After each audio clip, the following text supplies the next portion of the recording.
Hi Jodi. How are you doing? How are you? I'm good. How are you? I'm a bit croaky, Jodi, to be honest. And then I think I'm going to come out in a rash by the end of this podcast, aren't I? Because we're talking about maths. So how do you feel about maths? Do you have to help your kids with the homework? Well, I mean, generally they're better at it than I am, Mm. but I do find some very strange things going on with maths these Go days. on. For example, the one thing I know how to do is divide by 10 when it's a decimal, or times by 10 when it's a decimal, because you move the decimal point left for Yeah, divide and right for times. accurate. But right, so I was teaching Harry to do this, and he said, no, that's not the way we do it. We move the numbers, not the decimal Yeah. point. And I was like, no, no, you've lost me now. Because to me, left for divide sort of makes Mm. sense in my mind, and right for times. I can't cope with that. And then they did this strange bus stop method thing, Oh yeah. and and and this strange long multiplication Yeah. big grid thing. Oh no, no, it's left me way behind. Long before they left primary.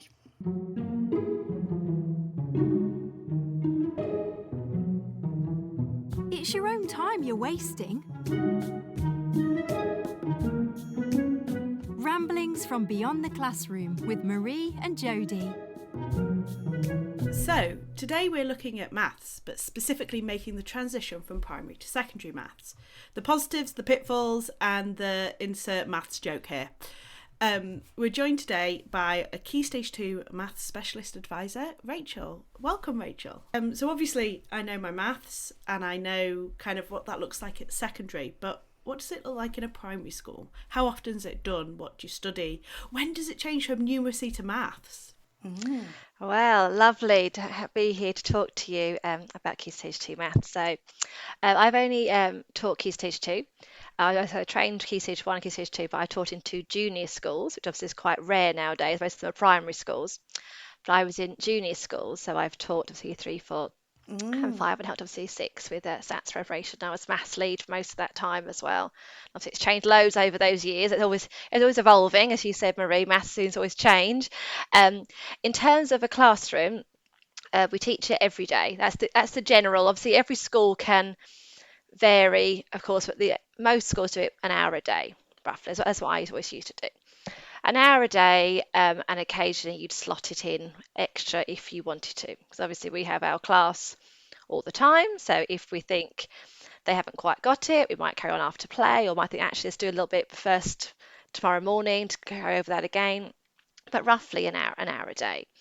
And data obviously inputs we have as well, but in terms about what we teach is national curriculum. So in Key Stage 2 we'd look at number, which obviously is place value, Yeah. addition, subtraction, multiplication, fraction and division, decimals and so on. We would look at measurement, we'd look at geometry, so that's shape and position direction.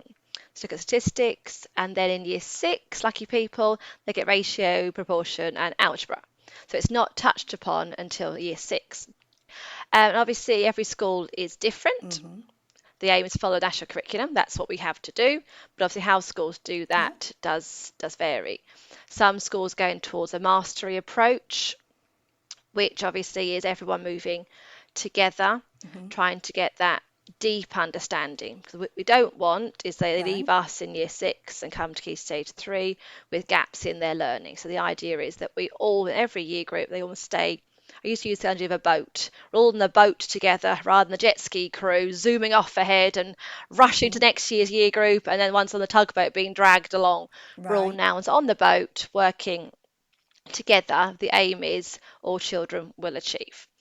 And with that, we get the learning behaviours as well. Because as Marie, you said, some people think maths is, oh my goodness, I can go out with a rash. We don't want that. Maths anxiety, we know, is a huge thing. And we want children to feel confident in maths. So by teaching with a mastery, like whole class approach, we get that feel of collaboration, everyone working together, everyone helping each other out, rather than the different groups as such. Obviously, some schools do slightly different ways. This is from my experience. Looking at progression over time, with the idea everything is built on from the previous year group. So it's the progression and the vocabulary. So a big push on mathematical talk rather than sitting in silence, head down, working. It's about mathematical talk and vocabulary through like STEM sentences. It's really pushing on children, ensuring we as teachers know they understand it. So a lot of repetition. So they might do like a say morning starter lesson, going over things they've done before to keep them going. And talking about to see fluency, problem solving, and reasoning. They're the key things, obviously, of the curriculum. Make sure they're fluent in certain areas. They can apply that to problems, and everybody, not just certain groups of children. Everyone's doing problem solving. Everyone's reasoning, and that fluency being built in through variational types of question as well. We would a lot of our work is on the concrete pictorial abstract, so the CPA. So they would start with manipulatives, they'd start with counters. It's not just Key Stage 1, everybody can use manipulatives, and then go to the visual representation before the abstract. I think if you rush straight to the abstract, then you get the ones who go, what have I got to do? I don't understand it. Oh, it's numbers just jumping around the page. I don't understand this method. Some will obviously get it straight away. We know that. Some people just see it, it's there. But it's the ones who have got those gaps, who think, I don't understand what this means. Having the chance to physically do something, whether it's division, multiplication, whatever it might be. And then obviously like the bar modelling, the part whole models, all those visual representations, they can see it. So when it comes to the abstract, they've hopefully got all those skills, and it's going through progressively. Because obviously we want children to have certain things at their quick recall, so working memory isn't overloaded, and they can use all their knowledge for everything. But how do you manage the teaching when everybody's sort of in the same boat, and you will have a range of abilities within that boat? That's a very good question. We talk about obviously going at greater depth. So we have working at expected, and we have greater depth. And those greater depth children will be looking for different ways to solve a problem. Is there only one way? How can you explain that what you've done? And I used to say to children, well, how to get the answer? They go, did it in my head? I don't know. Yeah. And it's those children to put, well, what have you actually used? What mathematical knowledge have you used to solve that? So they're having to think deeper. And if they're being challenged with deeper reasoning, deeper problem solving, and also explaining to other people what they've done, to really use their skills, they can explain what method is they've chosen and why. Yeah. That's going at greater depth and the deeper thinking. Back onto my boat again. I think some people would say on the boat, someone going to the submarine, deep down, not going across on their jet ski, they're going down deeper, like deeper learning. Yeah. Okay, fair. So rather than having a good understanding of lots of different things, but have they really got it? And rushing children on, you end up hitting the gaps. Yeah. It's not a deeper understanding. Yeah.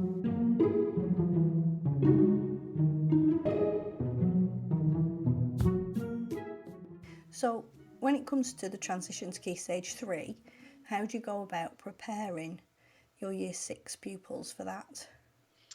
Well, obviously they've have their curriculum. And obviously we've got the SATs test, everyone's favourite thing in May.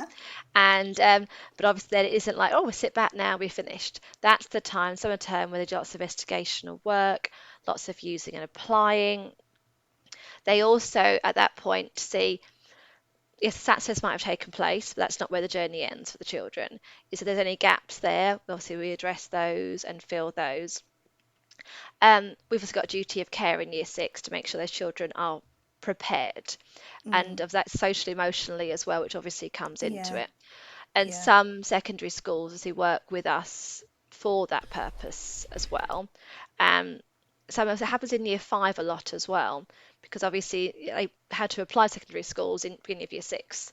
So a lot of work is done in Year 5 to prepare them for that Key Stage 3 journey. So either the upper Key Stage 2 or the upper school. Lots of work on that.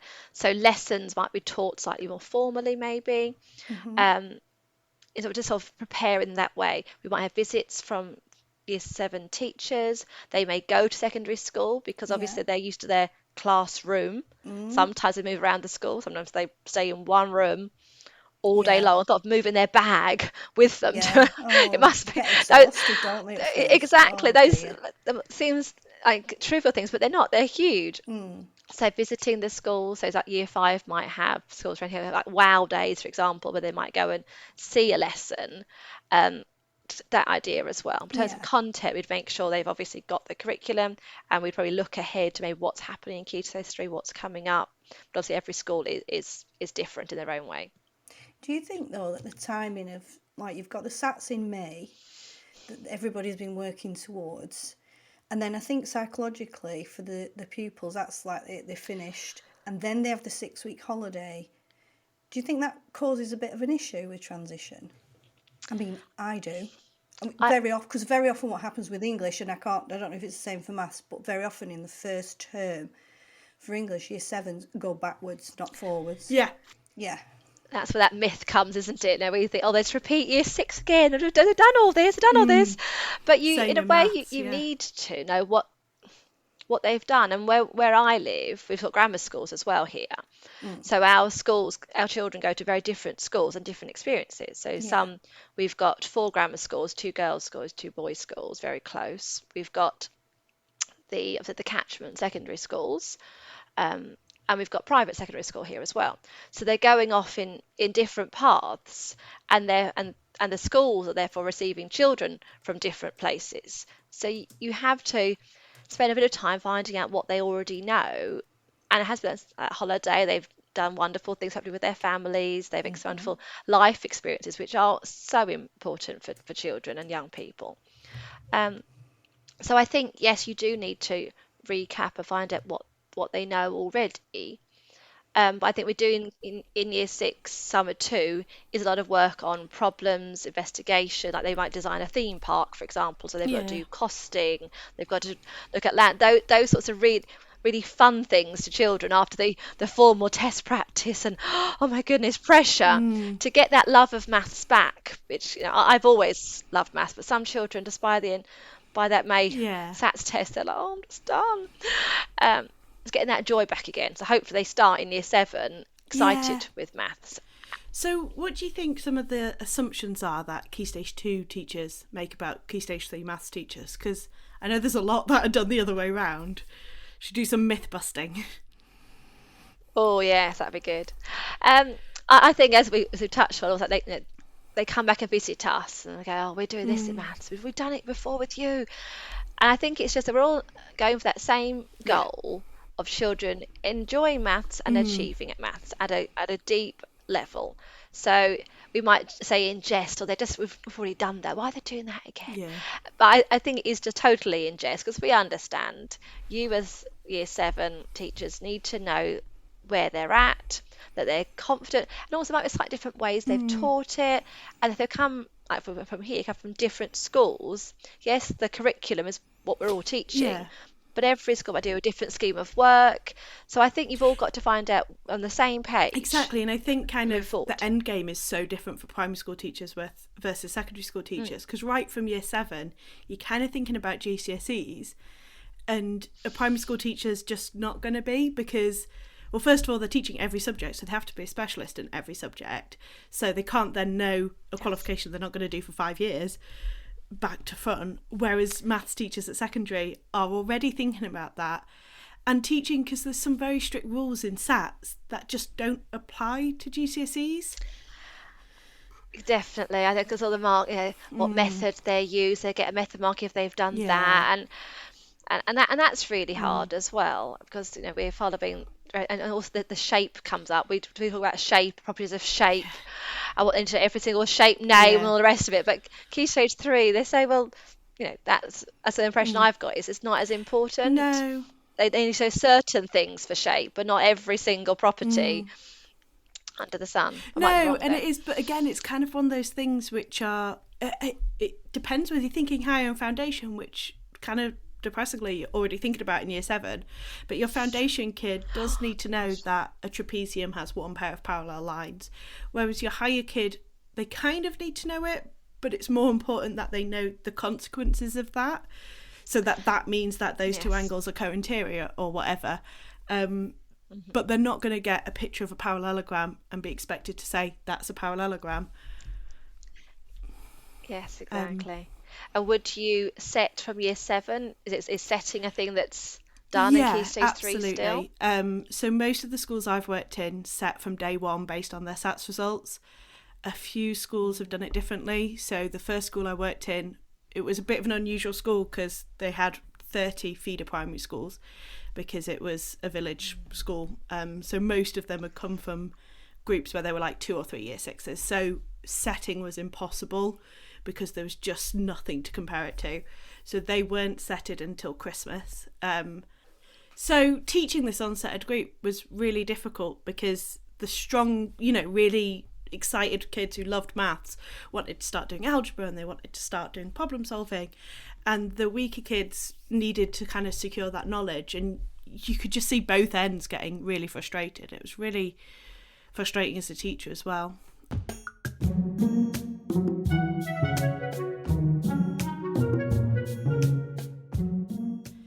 Yeah, I think the main thing that that secondary school teachers think about primary school is that it's that method thing, and it's not a primary school teacher's fault, but every kid comes in trying to do long multiplication and can't get their head around it. And actually, if a much better would be grid method, because you can use that in lots more different things, and it's just that I think it's a frustration with the system as much as anything. That's really funny because I used to love teaching the grid method. Grid method was my favourite thing to teach. I absolutely love it. You could do it for decimal. I used to love it. And obviously it's kind of gone out of favour now. and it's to the full formal. And I understand the formal written method is just that it's formal. That some children liked the grid because they could see it, like the pictorial representation again. They could see it. And also I found when I mark Key Stage 2 long multiplication, and the answer's wrong. It's like, where's the mistake? You always got to find. Whereas in the grid, you could see, oh, that one's wrong, that box is wrong, or they're just up wrongly. So yeah, that is something I used to love teaching that. I must admit. So why would that be changed? What difference does it make? It was the formal written method was the powers that be decided. Yeah, Marie, you've asked a really hard I'm question allowed there. to say that. No one knows. That's why. Oh. So a big push. I was just thinking with maths, if you can work it out, what difference So does it there's make? a big push How you do into, it? from a secondary point of view, into methods that they understand why it works. So the thing with the lattice method, also called Chinese multiplication or Napier's bones, it's a really cool system and it works really, really well, but it's quite difficult to understand why it works because it's basically a cool pattern that does place value for you. Whereas the grid method and long multiplication, you can see why it works. So that's the push at secondary school, is to not just be able to do the method, but understand the method. And that's where mastery in primary school is coming through as well. It's because it's not just giving those high retaining children pages and pages of calculation to do, and they just do it. Mastery is all about, well, why does it work? Can you explain that method? And I can see as children are going through primary school how it's really is working, because children now understand what is place value in particular.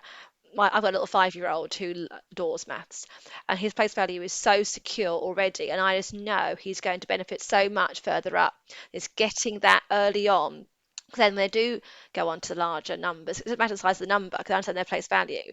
It doesn't matter how big a number is. If they understand what each part of that number is representing and its worth, and they've got that deep, secure understanding, that it makes life so much easier for them. Go on to fractions and everything like that. So mastery, and hopefully as more schools, not every school obviously does it, but more schools are jumping on board now, and on schemes of work people buy into. They have that deep, secure understanding. Hopefully, they start year 7 more together on that boat example I gave before, rather than some people can do it that way, some people do it that way. Where's the middle ground, or what should we do here with these children? So that's and I think aim. the weird thing about mastery is that it kind of got popular in secondary and primary at the same time, but you can't implement it at secondary if it's not been implemented in primary. Yes. And we found, because I was teaching year 5, and you got a year 5 class who are used to doing it the other way, trying to get them to do a bar model. Like, why am I doing a bar model? Yeah. I don't need to do a bar model. I've done it before. So it's coming through as now from the EYFS. My little one's obviously in reception. I can already, he's like, well, that's a part whole model there, mummy, and that's this. I was like, oh yes, well done, darling. And I could see those children are coming through, and hopefully, Yeah. in generations to come, life will be like 'cause I used to speak to parents evening who hated maths, or I hated maths, my child can't do maths. I used to, my skin would crawl thinking, no, don't Oh, say that yeah, to your same. child, please, because it's just like creating.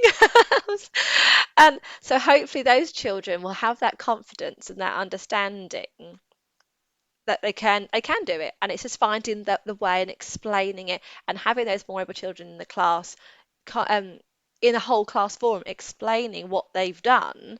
The little child is go, oh, that's what you've done. Oh, I understand that. Right.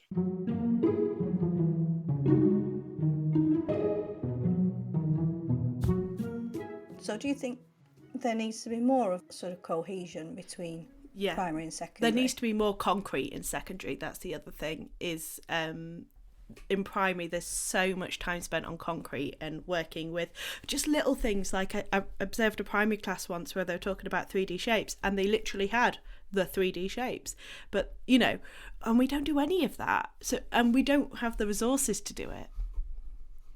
That's moved a lot, because it used to be key stage 1 would do it, or lower key stage 2 would do it. We can't have physical things in our classroom in year 5 because year 3 use the shapes, and it's breaking down that. So it's almost it's coming through. We can't. Why have we got a clock on our table? We're doing time. Well, you've got a clock. You might Yeah. want to use the clock, can we? And so it's changing all that completely, and going hopefully to key stage 3 as well. That we're all in it together. I used to draw things on my maths paper, like I'm always clocks and saying. things like that. Yeah, and I used to, when I was teaching mine, I had some really high flyers who like to do everything in the head, and they seem to think you're better doing it in your head than writing it. If you write it down, you look, and I used to sit there, I always have a pen in my hand all the time, and I'd always be drawing pictures and writing and noting things down to show them that, writing it down doesn't make you less a mathematician. If anything, it makes you No. more mathematician, because you're making notes, you're jotting things, you can't memorize every single And number. So I'd yeah. always say to them, get a whiteboard, jot things down, draw a little picture, draw a diagram, whatever it might be, it's there. And I Yeah. have, as a teacher, trained myself to vocalise what happened in my head. So, like, my times tables are really not that good, which is fine because I have little methods and things to work it out.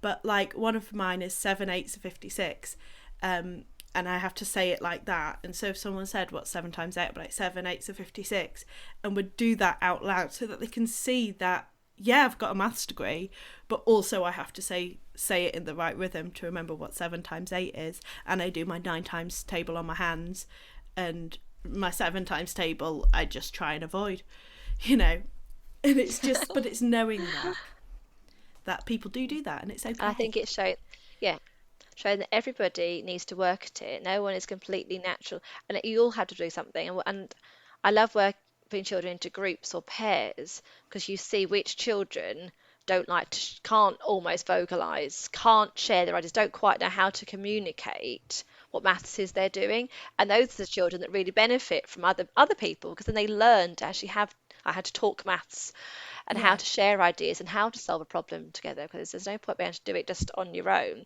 Maths is in life. So many jobs need maths, and you need to work together. And it's getting that message across all the time, whatever age the child is.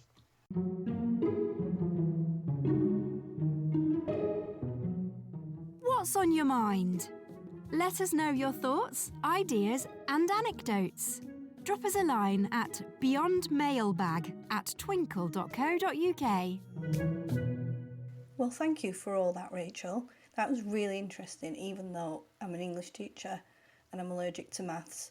Because I think if I'd learned higher up that I could use physical things to help me think about numbers, that would have really helped me to not be so anxious about it. And obviously, the more anxious you are, the less your mind is able to compute the maths, and the worse it gets. So that's been really, really good insight. Thank you. Thank you for having me. I've loved it. Yeah, it is really interesting. And I think the thing to remember is that everyone has the same goal at the end of the day, and we want to leave kids with a love of maths, or at least a tolerance of it. So you know, thank you so much for joining us today, Rachel. It's nice to not be outnumbered by the English teachers Thank for you a for having me. change. I've really enjoyed it. If you want to be part of the conversation, remember you can email us at beyondmailbag@twinkle.co.uk. Don't forget to like, follow, subscribe on the platform for your choice, or, you know, on more than one platform if you fancy it. You do and don't you. forget Twinkle doesn't have an E on the end. Had to bring an English right at the end, didn't you? Of course.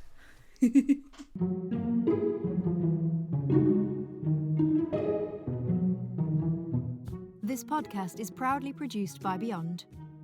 Please bear in mind the views and opinions expressed are those of individuals and may not represent those of Beyond or Twinkle.